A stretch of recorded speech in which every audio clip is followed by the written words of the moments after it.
Hello everyone. For the past few weeks, I haven't been able to sort of focus on some of my projects that I've been doing because of what just happened. And I just wanted to share with you, of course we've been having some sort of we've been going through this emotional roller coaster the past week or so. And I just wanted everybody to just sort of breathe, recollect, strategize, plan, learn, understand, build, think, and process this properly.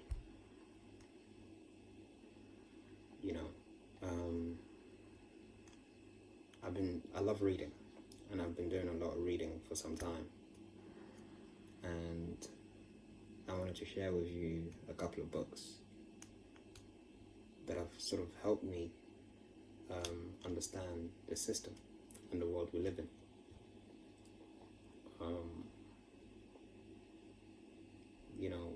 This is not about black people versus white people. It's not about brown people versus all the rest. It's about everybody against the system. A system that is so backward, so unjust.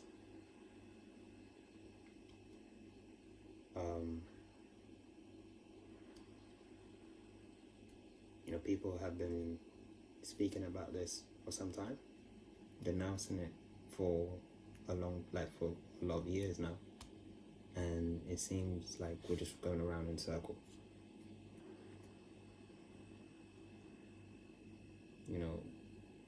In the 60s, you had the civil rights movement.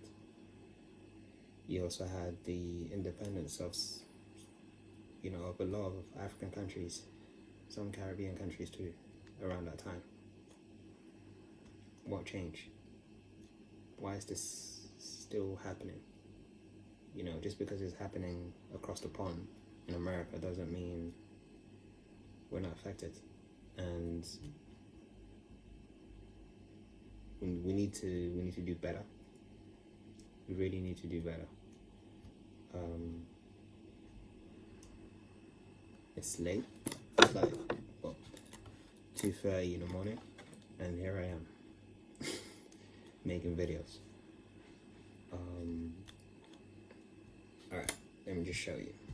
So this book is called Wretched of the Earth by Franz Fanon, and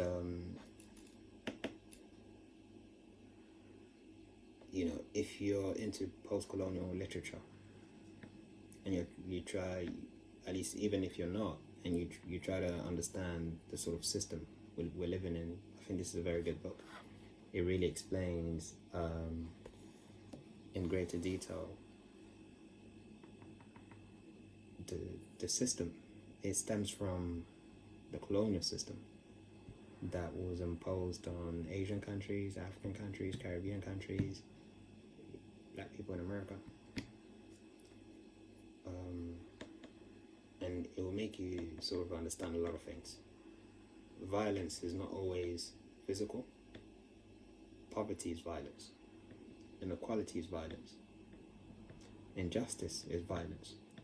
Silence is violence.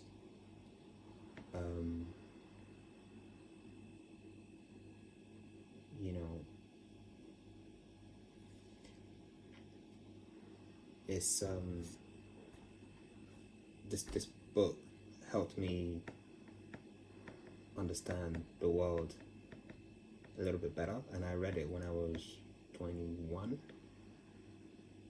So, 9 years ago now, 2011. Because I always said to myself that I was going to read it, before I turned 21, and I didn't. I kept procrastinating about reading that book. And if you read it now and you see what's happening around the world, different systems, different countries, it makes sense. You start to understand a lot of things and see a lot of things for what they are. The other book that I wanted to show you is a book by Walter Rodney, and the title is How Europe Underdeveloped Africa. So this book, again, is huge. Look how thick it is. You know, and I don't expect you to just sort of breeze through it, but you know, it will give you a better understanding about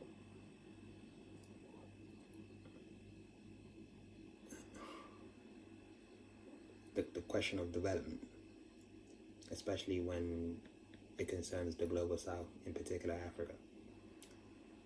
You know, people always say, oh my God, you know, we've been given aid money to such and such country and they haven't been able to sort of fix themselves, like fix their country out.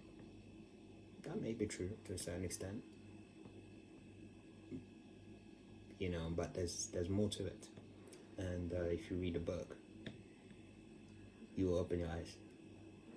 I used to believe that as well, that the type of leaders we had, especially on the African continent, were irresponsible, borderline useless. But they're useless for the people that they're meant to protect. But they're useful for the people and the countries that sort of benefit from the status quo. You know, I grew up in Ivory Coast, and you know, since I was a little kid, we had a president for 33 years. 33 years. So from 1960 all the way to 93. In 93, I was 3 years old. And this guy passed away in 93. When I went to school in Ivory Coast, they made this guy seem like an angel. But 33 years without, you know, any sort of power sharing. No democracy, nothing. And you have to understand as well, at that time, there was the Cold War. So, you know, it was justified to actually not have any elections, not have any sort of opposition. Opposition started coming when the Berlin Wall fell. But then again, I don't want to get into that. Not too much. Anyway, I don't have time today. But he was there for 33 years. He built a lot of things, don't get me wrong, but he did a lot of things that were a bit wrong, you know, like corruption, buying properties in France, financing wars in neighboring countries, Liberia, Nigeria with Biafra, assassination attempts in Guinea, sabotaging the economy in Guinea, you know, the CIA. We had one of the largest embassies in Ivory Coast at the time in the 60s, and the CIA had a base in Ivory Coast, and that's how they toppled Kwame Nkrumah of Ivory Coast, because he came from Ivory Coast, because he kind of allowed them to sort of, he gave them a platform, if you wish. You know, he was corrupt for the local people who understood, who saw the system for what it was, but he was useful for the system, you know, to feed off. As long as we give him his share, he's going to keep quiet, and he's going to be a good president. He was there for 33 years. You know, all the buildings you see in the country was built with cocoa money, with coffee money.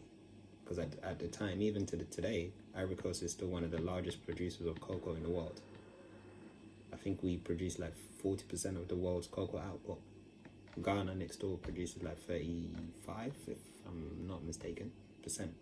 So Ivory Coast, Ghana, they get together, it's game over. I don't think you'll be able to buy a sneakers bar anymore. That's another discussion for another day. the other book I wanted to share with you is The Groundings of My Brother by Walter Rodney again. And, you know, in this book, he kind of explains the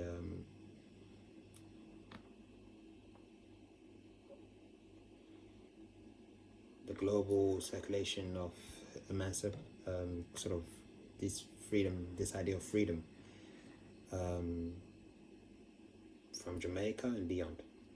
So especially with the Rastafarians, the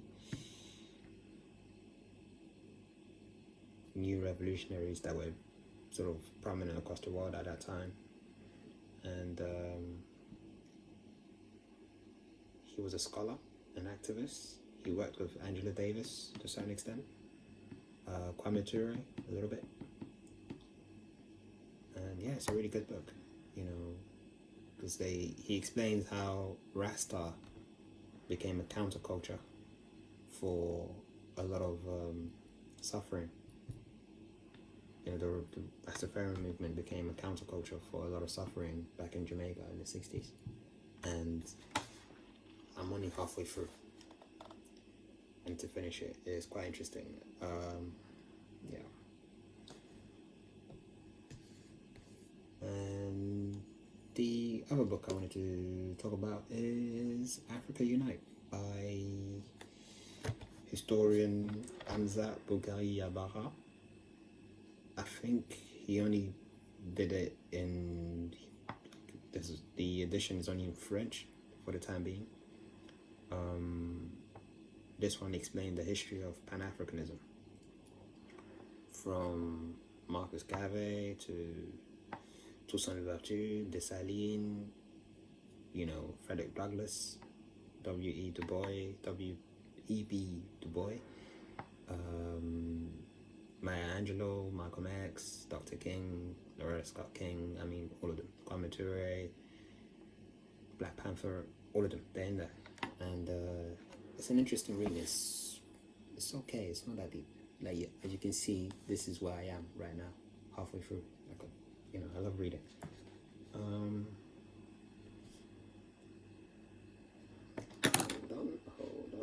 on. Okay. Now, there's another one here.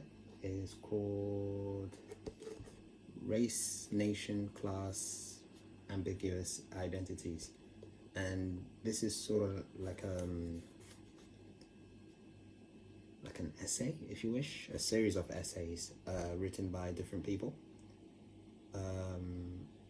You know, people who are in France, in Germany, in the UK, in America, and they sort of explain the sort of link between capitalism, racism, classism to a certain extent in this book.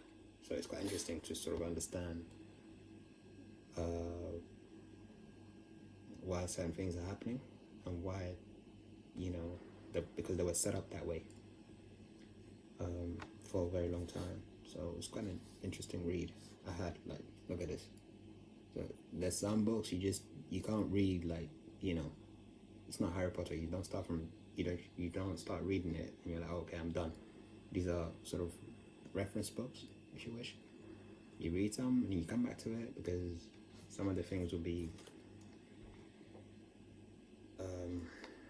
adaptable. So, yeah. Cool. And Maya Angelou and Still I Rise. Self-explanatory, sort of. This one is a really good book. I'm not going to go into details, but I'm sharing with you the types of books I've been reading for some time. You know, it will allow you to sort of move away from this madness. Reading is healing. It helps. The other one is Natives by Akala. So Natives, Race and Class in the Ruins of Empire. Interesting read.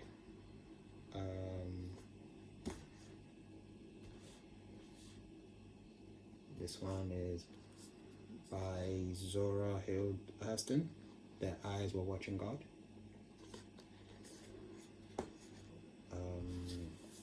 Toni Morrison, The Bluest Eye.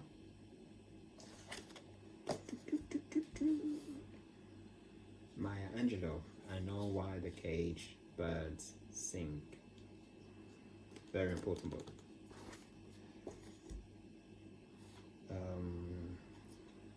Albert Camus, The Outsider.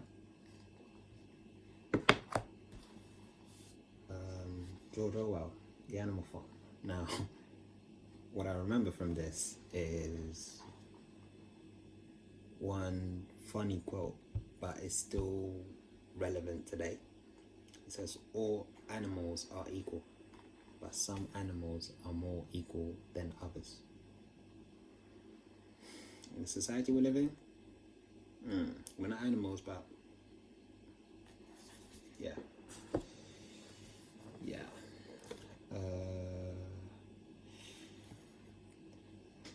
This is a book that I need to start reading.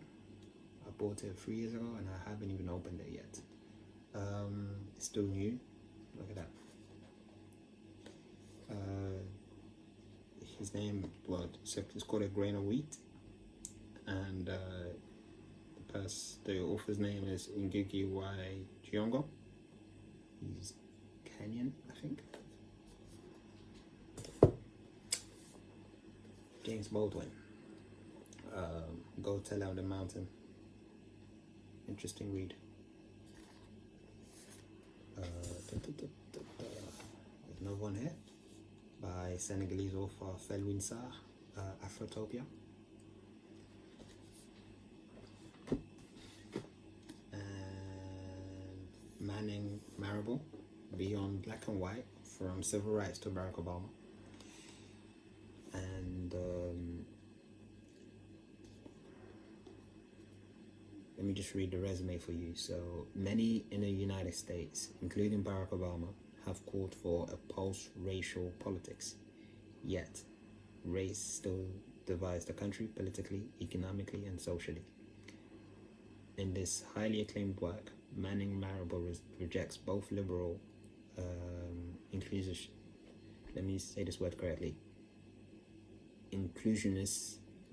strategies and the separatist politics of the likes of Louis Farrakhan.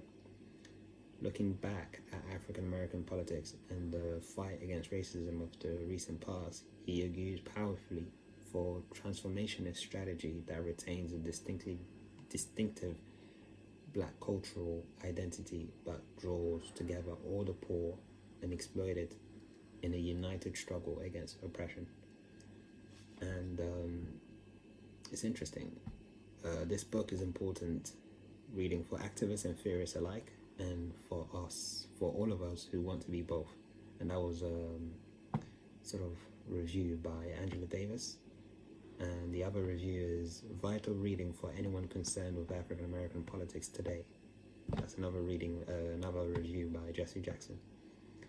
So yeah, it's quite interesting. And another book that I don't have here today is Black Skin, White Mask by Frantz Fanon. I'll write it down in the description. And another book was the Autobiography of Malcolm X. That book changed my life, literally. So yeah, thank you for listening. As you can see, I'm not a video guy. My hair's a mess. It's 2:44 on a Tuesday, 9th of June 2020. I'm still up.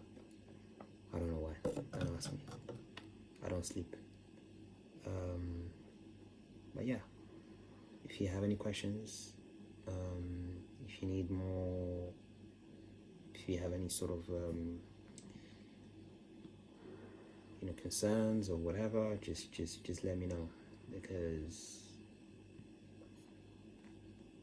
this madness has been going on for far too long, and it needs to stop. And we can do better. as a society, as a people, we need to do better. Yeah. So I will be starting my own YouTube channel very soon. It will be called the Pan-African Initiative, and the sort of overarching slogan for it will be each one teach one. And the purpose of that platform would be to sort of educate, share, and learn. You know, I don't care if you're black, I don't care if you're white, I don't care if you're brown, I don't care if you're blue. You know, as long as we can sort of learn from each other and grow as a people. That's what I'm interested in. I'm not interested in, you know, this division that certain people in this country want to see unfold. You know, they're actually waiting for some sort of race war, and we shouldn't really fall in their traps. You know, because I went to the march last Saturday, and I was with my friend, and I guarantee you, everybody was there. Everybody was there. Now, you know, white people, black people, brown people, everybody was there. And it made me realize that, oh, yeah, this is everybody against the system. This is everybody against a particular policy, a particular law. You know, it's been going on for far too long, and it's so frustrating when you have to constantly explain yourself, constantly justify yourself for something that other people, you know, do without question. But from the moment you pick up your boots, you put them on, you're about to go and do it, and people are also, you know, why are you doing this? Well, he did it. You didn't question him, so why are you questioning me? It needs to stop. That's it. It needs to stop. We need to leave behind for our future generations of children